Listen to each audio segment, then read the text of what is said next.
เจอเพิ่นอะไร สบายดีบ่าวเจ็บ โดยสบายดีเด้อ สบายดีบ่าวตูน สบายดีเด้อ โอ้ตื่นเต้น สบายดีเด้อ เขา ตื่นเต้นแฮง กันได้เลย แม่ ติดเด้ จนเฮ็ดหยังบ่ถูกเลย เอาไปเฮ็ดยังบ่ถึกเลยเนี่ย เฮาบ่เคยเจอแบบว่าหมู่สัมภาษณ์มันจะเฮาไปสัมภาษณ์เขา มาเจอเลยกดดันคือกันเนาะ โดยแม่น อ่า ยังว่าโอ้มาแหนมเห็นป้าโธ่จนตะลึงเลยนะมาแหนมห่วยบ่คิดบ่พันว่าเนาะจะเป็นตกดินแล้วเนาะแต่ได้มาพอกันมื้อนี้ป้าโธ่ มาทำเสานิดอยู่ไสเฮือนมะนาวนี่เด้ ข้างๆกัน ก็เลยโยกน้องไทยเลกันมาอยู่ไสแม่เฒ่าอยู่ไส เปิดจดบ่เทียนเพิ่นติ ไทยเลเพิ่นบ่เรียนว่ะ แม่นจดบ่เทียนเพิ่นไปจะได้มาจะได้เนาะมื้อนี้จังได้พอหน้าพอตากันเนาะมื้อนี้เนาะ มาหาน้องน้อยกับน้องนี่ยัง สุรัตน์ สุดารัตน์ โอ้มาหา ซื้อ น้อง เข้าคนละ2สอบไปฝากให้น้องเพิ่น โดย อ่าก็เลยโทรหาสาวนิดว่าเฮาอยู่นี่เด้อ โดย คือเงินมาให้แน่ว่าฉันเราบ่มีเงินนะก็เลยแบบเจอกันสาวนิดแล้วก็ถ่ายคลิปอยู่หั่นเจอกันแล้วก็ โดย สาวนิดก็ชวนมานี่เลยเฮาก็มานั่งอยู่ที่นี่ โดย ประมาณนั้นแหละพอดีเฮาก็มาเจอเอื้อย โดยยังว่าบ่คิดบ่พันเนาะ บ่คิดแสด ตื่ ง น ว่า เต้นอะไรได แสดงว่าเฮามีบุญต่อกัน แม่นบุญสมพงษ์กัน เฮา เนาะ นี่มีบุญ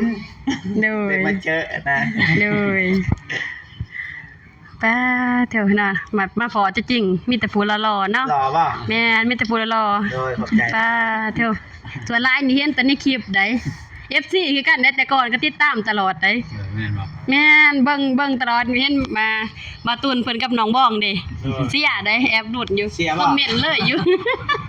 คอมเมนต์หาตลอดอยู่ได้ คอมเมนต์เนี่ยบ่ แม่นคอมเมนต์ตลอดอยู่ แม่นบ่คลิปเฮา เมนคือกันเห็นกับน้องเดิม น้องเดิมแต่ว่าตอนนี้ก็แจ้ง FC แล้วว่าเฮาบ่ได้เป็นหยังกัน โดย แต่ว่าทาง FC เขายังคล่องใจอยู่เป็นหยังแบบว่า มันหรือว่าย้อนบ่เจ็บบ่เป็นอันนี้ที่จริงแล้วเฮาฮู้2คนเลยเฮาฮู้กับน้องเดิมนี่เฮาฮู้ว่าน้องเดิมเป็นแนวใดแล้วก็ฮู้ว่าเฮาเป็นแนวใดนะ โดย น้องเดิมก็เลยมาบอกว่าเฮาบ่ได้เป็นหยังมันบ่ได้เกี่ยวย้อนบ่เจ็บบ่ได้ไปหาทีมงานบ่ได้ไปหาบ่แม่น โดย เฮาฮู้แต่แรกๆแล้วว่าน้องเดิมนี่ก็บ่ได้คิดหยังเฮาก็บ่ได้คิดหยังเฮาคิดบ่เกินไอ้น้องอะนะ โดย ความหักของเราก็คือมอบให้น้องเดิมน้อง โด ค ย นห แบ นึ บ ง แบบแบบน้องสาวเนาะ แมนที่เฮาพร้อมจะซัพพอร์ตน้องทุกเวลา โดย นะบ่มีแบบว่าความหักสู่สาวนี่บ่ โดย บ่ได้มีแล้วนะ โดยน้องเดิมเพิ่นก็เป็นตาแพงได้แนมเบิ่งเพิ่นเป็นตาฮักดี FC ก็บอกว่าน้องเดิมอกหักน้องเดิมบ่ได้อกหักเลยเฮาพูดอยู่ในใจเพราะว่าเฮาบางเทื่อหลังไมค์เฮาก็ได้ไปหานะแต่ว่าบ่ได้ถ่ายคลิป เพราะว่าเรามาทำงานอยู่บ้านเฮาบ้านบ่เจ็บนี่แหละ โดย ก็เห็นตลอดทักทายกันตลอดก็ธรรมดา โดย เฮาฮู้อยู่แก่ใจน้องมีแฟนหรือบ่นะครับก็ฮู้แล้ว โดย ประมาณนั้น FC ก็อกหัก เนี่ยเป็นเซเลยวะโอคักเป็นเซเลยเนาะ แม่นถามว่าบ่เจ็บอกหักบ่ก็บ่ได้อกหัก โดย บางเทื่อก็ติอกหัก โด บ่ ย ได้อกหักเลยแหม โดยเดี๋ยวจะได้เนาะบาตูนเพิ่น บ่ตูนนี่หักแท้ ฮักแต่วะ แต่ว่าบ่ตูนแบบคล้ายๆคือสิคอแหละแต่ว่า โดย น้องทางนั้นก็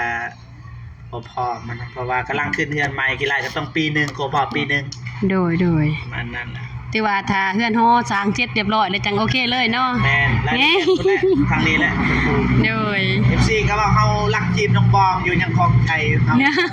FC อ้าวน้องบองเพิ่นก็เป็นคนงามเนาะ แม่น อ่า เพราะว่าบ่เจ็บพักลังเพื่อนแล้ว นั่นแหละยังว่ากลับไปเบิ่งในคลิปโอ้มาสร้างว่าเนาะวันนี้เบิ่งว่า เต็มแม่นยอกมีแต่ดา โดยบ่ตีแหล้วเนาะ แต่ว่าเฮาฮู้กันอยู่กับ โดย น้องตูนน้องบองฮู้ เราเข้าใจกันดีเนาะ ได้แหละ อ่ามา2คนบ่มื้อนี้ เบาโกเบาตูนแล้วก็เฮา โด แล้ว ย ก็เบาเมฆเบาเตียง โอ้ แต่ว่าไอ้เตียงเพิ่นไปทำธุระหน่อยนึง โดย ขนาดกลับมา โดย เอากินอะไรอันนี้นำมา ของเพื่อนนิดจ้ะ ตื่นเต้นแฮงเนาะมื้อนี้นี่สนิทเพิ่นมีหยังเนาะมื้อนี้เนาะ ของฝากของตอนมื้อนี้ฝากขาวผ้าหนาว บ่ต้องการได้แนวฝาก โดย เป็นภาระ บ่ อยาก บ่ เป็น แบบว่ารับจอนแบบว่าดีใจเด้ที่ว่ามีการที่ว่าจังหนึงกันเนาะถ้าเอิ้นว่าจังได๋ล่ะคนในใจเนาะติดตามเด้ตลอดเด้เพื่อนครับเด้ FC แม่น FC มาฮอดเทือนเทิงซ่านสิอุ้ยดีใจแฮงไดบ่คิดบ่ฝันอลีไดจะเป็นคือว่าห่วยนอนแล้วบ่นี่ นอนแล้วบ่นี่บ่ทันตื่นบ่พอเอาเพิ่นเอิ้นใส่ว่ามีแขกมาหาผู้ใดเนาะวะ เด้อๆโกยัง โอ้ถ่าย เอา คลิปอยู่ บ่าวโก้เพิ่นยังถ่ายคลิปเซาซะหน่อยบ่ เออ รุ่นเพิ่นจะได้เสียเพิ่นจะได้หั่นได้ เพราะว่าน้องน้อยเพิ่นก็จบเจือเนาะเป็นคนงามก็สิว่าจังหนึงก็ได้เหมาะสมกันได้พี่น้องเอ้ย แต่บ่เจ็บเนี่ยบ่เหมาะสมกับไผ ว้ายน้อยใจแล้ว บ่เจ็บน้อยใจแล้วเนาะ เพราะว่าตรงๆเลยเพราะว่าเฮาตัวน้อยคนเตี้ยนะ เดี๋ยว น้อยนักสิมีคนมักถ้าเขาบ่เลือกที่ใจเลย โดย ถ้ามักรูปร่างหน้าตาแล้วเลย โดย เขามองข้ามหมดเลยอันแรกเขายังว่าหาเมียยากสำหรับคนอื่นนี่สบายสำหรับเฮานี่ยาก โดยบ่อยากติ คนก็เนาะคนก็รออยู่ข้าเอิ้นว่าจะได้หูบก็รอ ใจรอ ซื้อก็งามน้ำก็คองอยู่เนาะเบาเจ็บเพิ่นอ้าวเขาไปในซองเด็กกันสนิทก็แนบเบิ่งอยู่ได้ รอ ป้า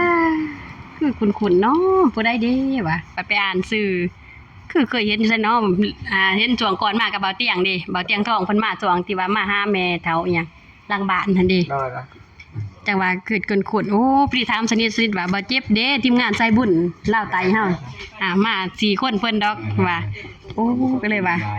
ใจลาย ป้า เกี่ยวรออีกเลย สบายดีสนิท ถ่ายตอนถ่ายตอน มื้อนี้ทางเบาเจ็บกับเบาตูนพี่น้องเอ้ยมาอย่างยามย่ามบ้านน้องสาวนิดเพิ่นพี่น้องเอ้ยครับสาวนุ่นนาทางทีมงานเพิ่นลงมาบ้านก็เลยว่ามาแวะมาลินเฮือนลินซ่านพี่น้องเอ้ย เด้อ จังได๋ก็ก็ขอบใจเด้อพี่ๆน้องๆเฮาทักทายสบายดีทางพี่ๆ FC เบาโกเบาเจ็บเบาตุนเบาเตียงทองเนาะ เด้อ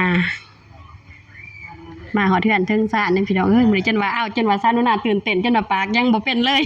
ดีใจแฮงเด้ สิมาแบบครั้งสุดท้าย ได้ ในเฮือนเสาร์นิดนี่ย้อนยังหูเบาประตูถ้าเข้ามาในทิศหนึ่งนี่ปิดหานนี่จะเล่นในน้ำนี่ยังมีปิดแน่นอนโปกล้ามาเลย บ่เป็นหยังเนาะ ปิด กันทีมงานมานี่คะแนนแบบนี้นี่ เป็นยัง ถามมาเรื่อยๆก็เห็นเป็นการดีได้ นอกไปว่า พอกันเองเล โด ย ยเป็นกันเองบ่มาหาผัวเอื้อยกันจังซี่แหละเบาแฮงเวลาที่ว่าถ้าได้สนิทสนมกันแฮงนี่เว้ยบ่ให้เบาเลยแฮงมักหยอกอีได้โดยเฉพาะแม่น ได้ได้ เอื้อยมักหยอกขนาดใดตั้งแต่เจอที่แรกเจอบ่าวตูนที่แรกบ่ฮู้เลยว่าบ่าวตูนสิฮู้จักหรือบ่ทักหยอกเพิ่นเลย เป็นคนมักหยอกเด้เห็นปรับว้ายไปจะได้เนาะครูนี่เนาะจะมาบ้านแววแต่พอกันอยู่เนาะอันน่ะงานน้องเอวาลินเพิ่นเด้เมื่อนบ่าวอนงไปผูกแขนนั่น เขาบ่ได้ไปมื้อนั้น โดยถามเพิ่นอยู่ว่าบ่าวเจ็บคือบ่เห็นเนาะว่าเพิ่นว่าบ่าวเจ็บติดธุระโดย ติดธุระนิดนึง โดยนั่นแหละแต่ว่ากับเบาโก้เพิ่นเด้พอแล้วก็น้องก็เด้ยสองกับน้องบ้องเพิ่นเด้มามื้อนั้นหั่น มีได้สำนักคนดัง ไปพอเพิ่นมื้อนั้นเด้ เห็นได้สำนักบ่ โดยแล้วก็เบาเตียงเด้ ผู้หนึงอีก เบาเมฆ บ่คนดังที่สุด ผู้ใดเนาะคนดังสุดนี่เนาะโอ้ เพราะว่ามื้อไปมื้อนั้นฉันว่าน่าบ่พอเด้ บ่พอบ่ แม่นบ่พอจังหว่างงเลย ดีแล้ว โดย ทีมงานเฮาเจ็บหัว นั่ง โดย บ่อยากเป็นคนดีแล้วลักษณะนี่บ่ไหวแล้ว โดยเห็นอยู่อันนั้นน่ะเบาเจ็บเพิ่นอารมณ์เนาะ น้อยนะ เห็นห้องเพลงนำเด้ สิได้ลิ้นลูกคอแบบซะนะจะได้เนาะจังสิดังอีก เอาลูกคอซะนะอีกมาใส่เนาะเพราะว่าส่วนหลายกันว่าได้ขึ้นไหลก็มีแต่ขึ้นไหลห้องเพลงเด้ทักทาย FC เพิ่น เด้อตามสบาย บ่ตูนโทรหาแล้วบ่น้องบองค่ะมื้อจะสิบ่เห็นมื้อเฮือนคือว่าซั่นน้องบองสิบ่ฟังท่าบ่ บอกแล้ว บอกเลยบ่ เด้อบอกแล้ว โดย กันบ่ได้เลย โดย ยำดาวเลย คิดว่าบ่ทันได้โทรหากันเนาะว่าทางนั้นคล้องทางได้คือว่าบ่เห็นเนาะแนมทางได้กันเป็นคือ มาติดทางพี่ แม่ กินข้าวกินน้ำกันแล้วบ่เบาเจ็บเบาตูน กินแล้วแต่ว่าตอนแรกนี่ยังข้าวแรงเนาะพอดีแล้วมื้อนี้หัวผ้าขาวกับสนิท อ๋อ อยู่ที่กันในศาลสนิทโดนๆมาหากันทีหนึ่งเด้ผ้าขาวสามัคคี เป็นภาระตลอดเนาะ ว้ายบ่เป็นหยังเด้ เป็นกันเองเนาะเป็นลักษณะแบบพี่น้องเนาะรังคาเดียวกันไปนำกันเด้ ดีแล้วโดยบ่ได้อันนั้นได้บ่ได้คิดว่าคิดว่าจังซั่นจังซี่บ่ได้คิดได้ดีใจซ้ำได้ที่ว่าเห็นมาเฮือนมาศาลถ้าเป็นปานใดให้อยากไปอันนี้ให้ทีมงานไปฮอดเฮือนพุ่นนี่ ไปกินน้ำจอกหนึ่งก็ยังไข่ได้เนาะ เดือนนี้เนาะ โดย บ่อ๋อ ไปมาหาสู่ มาสิถามโดนละเป็นเอ้น้องกันบ่กับ แม่นเป็นเอื้อยน้องกันสนิทก็เป็นน้องหลากันสิว่าจังหนึงก็เป็นลักษณะว่า2คนเอื้อยน้อง มีแต่2คนเนาะ แม่น คันว่าผู้ที่ว่าต้นๆก็ไปเบิดแล้ว อืม ขีดบัญชีเบิดเลยเด้ นอกระบบเลย นอกระบบเลย ยังเหลือแต่2คนถ้าสิว่ารวมแล้วกับลูกแม่เพิ่นก็หลายคนได้แต่ว่าบ่มีพายุเด้ สมพอ โดย โนนานิด ฮิดดา อ่า สาวนิด ไปขายกันเนาะ โดยนั่นแหละยังว่าการมาคิดได้ถามกันได้บางครั้งก็ได้เป็นลักษณะแบบว่าถ้าให้เว้าทราบเฮาเขาเอิ้นว่าจะได้ลูกการพี่เนาะแบบเอื้อยของเอื้อยอีกก็เสียได้หลังจากนั้นมาแล้วจังเขามาแต่เกิดมาแล้วก็น้องอีกก็เสียอีกหลังจากนั้นจังเป็นเพิ่นน้องเพิ่นอีกก็เสียอีกจังว่าเขาเอิ้นว่าจะได้ จังว่าได้ แต่ว่าแปลกที่สุดยังว่าอยู่ ผู้ติดตามเท่าใดล่ะ กำลัง500ป้าย 500 ลงคลิปดู โดยขอบใจละลายเด้ ล อง คลิปดุนี่มันต้องมีคนเบิ่ง โดย คนมักติดตามคันเฮาบ่ลงคลิป โดย อยู่หั่นแหละ โดยจนไล่ก็ได้แต่คลิปซอดเพราะว่าบ่ได้ออกไปทางไกลเด้มีแต่เกี่ยวกับชีวิตครอบครัวการทำมาหากินของเฮาเวลาที่ว่าไปหัวไปสวนหรือว่าไปหาอยู่หากิน แต่งอยู่ครัวกินอยู่กับเพื่อนกับซ่าน บ่ คืออยากเดินตามบาวตุนกับบ่าวเจ็บอยู่ได้ฮัก ยินดีเด้อครับยิน โด ดี ย เพราะว่าหยังเฮาอยากได้คือทางทีมงานเฮาอยากได้หลายแห่งดี โดย แต่ว่าตัวอย่างว่าอยู่บ้านนี้ก็ช่วยเหลืออยู่บ้านนั้นก็มีคน โดย ช่วยเหลือเป็นสะพานบุญนะ โดย ยิ่งหลายเท่าใดแห่งดี โดย แต่ถ้าเฮาไปบังคับว่าให้จำเป็นไอ้น้องเฮาดึงบ่ได้มันต้องใจมาก โดย เพราะว่าเฮาบ่ได้เด้ช่วยเหลือ โดย แต่เฮาได้หนึงก็ความสุขเฮาได้ซอย โดย ประมาณนั้น เพราะว่าก็มักได้ถ้าเป็นไปทางด้านนั้นก็แห้งถือใจอีกแบบไปถ้าไปในสายบุญหั่นถ้ามีโอกาสก็ยังคิดอยู่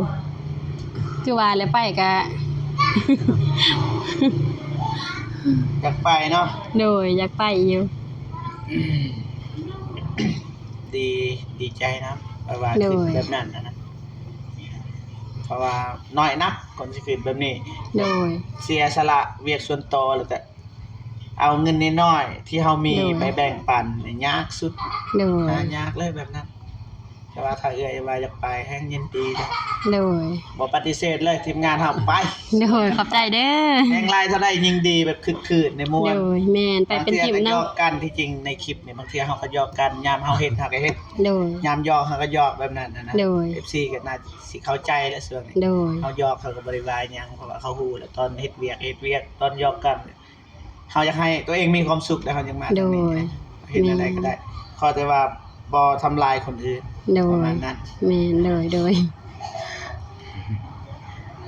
จะได้บาตูนเก็บกาแฟแล้วบ่ มีกาแฟมีแต่บ่ร้าย มีแต่บ่หลาย เลยเก็บเบิดแล้วเรียบร้อยแล้วขายกันจักสิได้สำไร โดย เดียว อันกาแฟเป็นค่าสินสอดบ่ น่าจะเด้อ โดย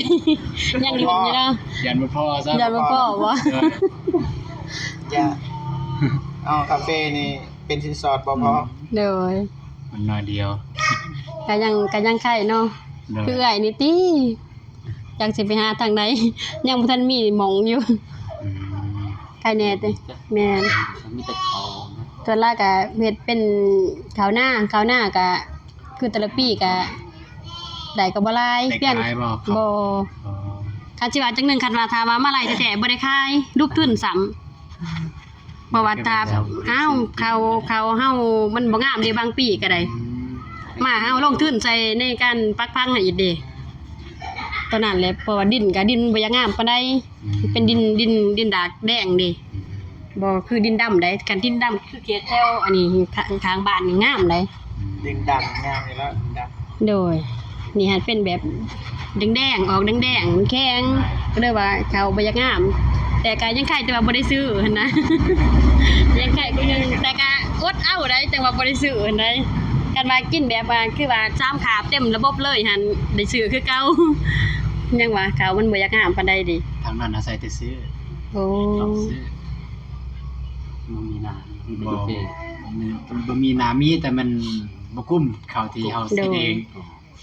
แต่ซื้อ โดย คือทางไอเตียงเลือก มี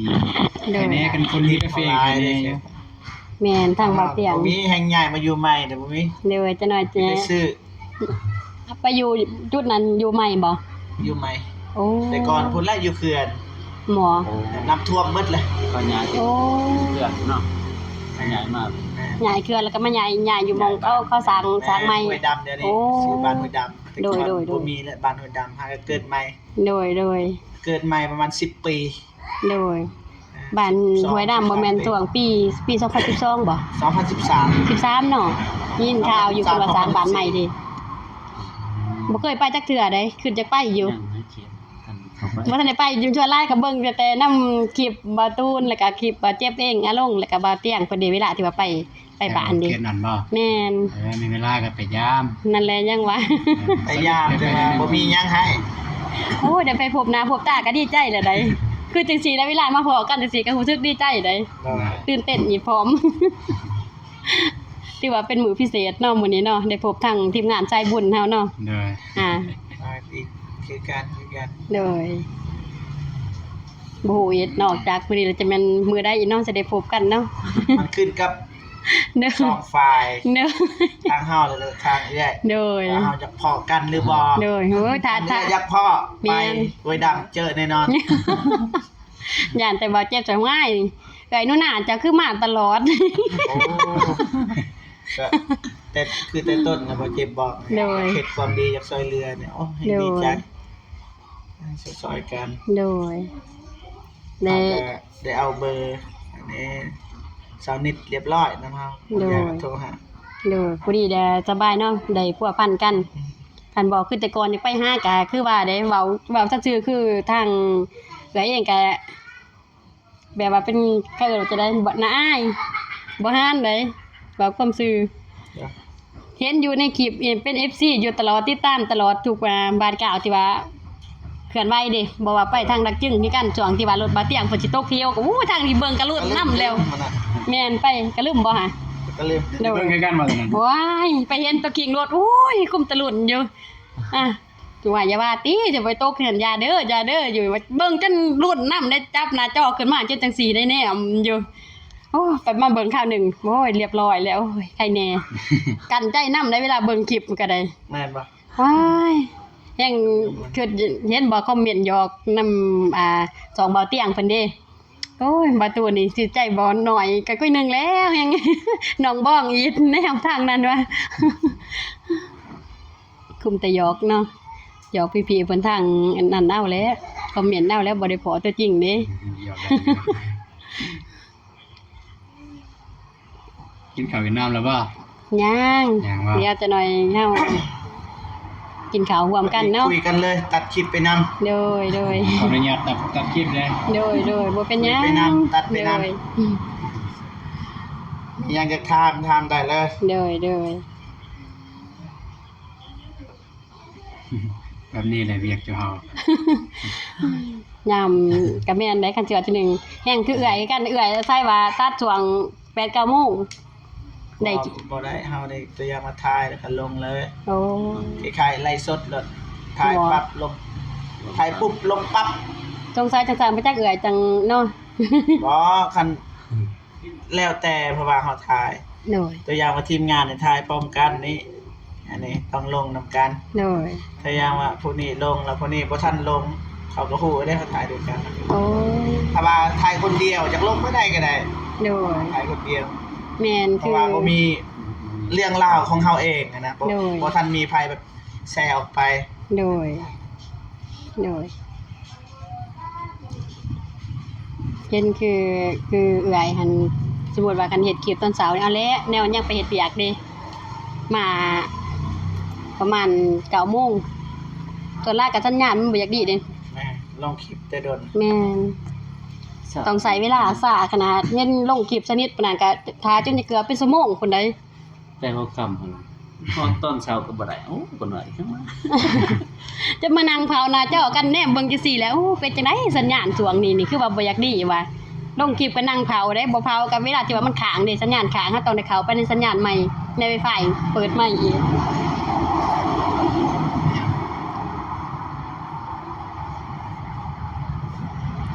หยุดก่อนได้บ่หยุดก่อนได้ มีแนวจะบอกปั่น สำหรับคนที่เงียบเป็นกันเองเลยเด้อ